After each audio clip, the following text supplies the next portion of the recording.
We've all been affected by cancer in some way. In my family, for example, my grandmother passed away from cancer in 2001. Three of my aunts on my mom's side battled cancer, and one of those three aunts had 4 distinct types of cancer. But my family's not the only one that's been affected. As Siegel from the American Cancer Society explains in their article, Cancer Statistics 2024, over 2 million diagnoses will be made in the year of 2024. And that 2 million doesn't include people previously diagnosed in earlier years. Because cancer is so prevalent in our society today, and because it carries such a heavy impact, the history of cancer and its treatment represents the importance of ingenuity, dedication, and grit in each of our lives. Now, while you're listening to the speech, I hope you'll recognize 2 things. First, I hope you'll recognize the importance of being empathetic to those struggling with this awful disease.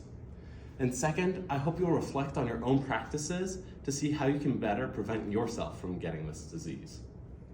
Now, take a step through time with me as we first look at the discovery of cancer and how old this disease really is. Second, we'll take a look at how the treatment options came to be. And finally, we'll see where the cancer crisis leaves us today. Now, just a disclaimer, we won't be able to cover every single bit of information in the speech, as there's too much history to cover within the time frame.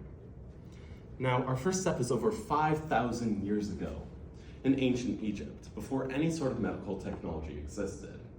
Around 3000 BC, there was a record. And as explained by the National Cancer Institute's 2014 article, Understanding What Cancer Is, Present to Current, the textbook contained surgical trauma procedures that described 8 forms of ulcers or cancers within the breast.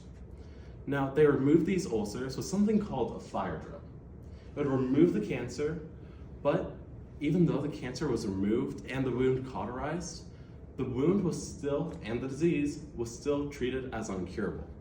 This is because the cancer would have a recurrence and come back stronger than it was before.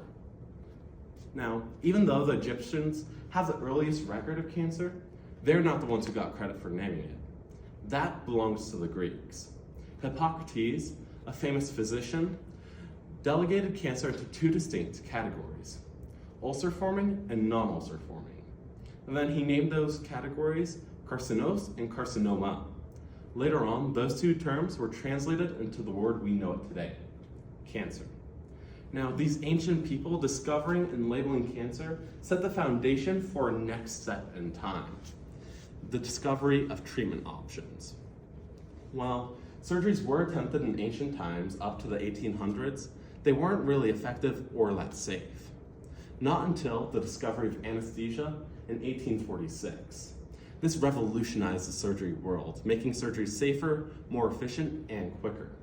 And they allowed William Halsted in 1882 to perform the world's very first radial mastectomy to treat breast cancer. This treatment became a staple in the medical world, staying as the primary treatment for breast cancer for over 100 years.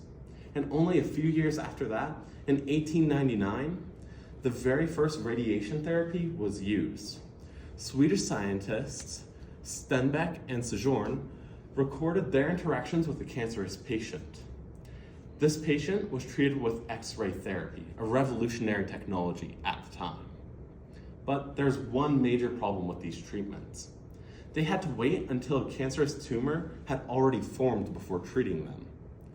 In 1932, the PAPS test prevented this. It's like a screening tool. It looks for abnormal cells and then removes them before they become cancerous.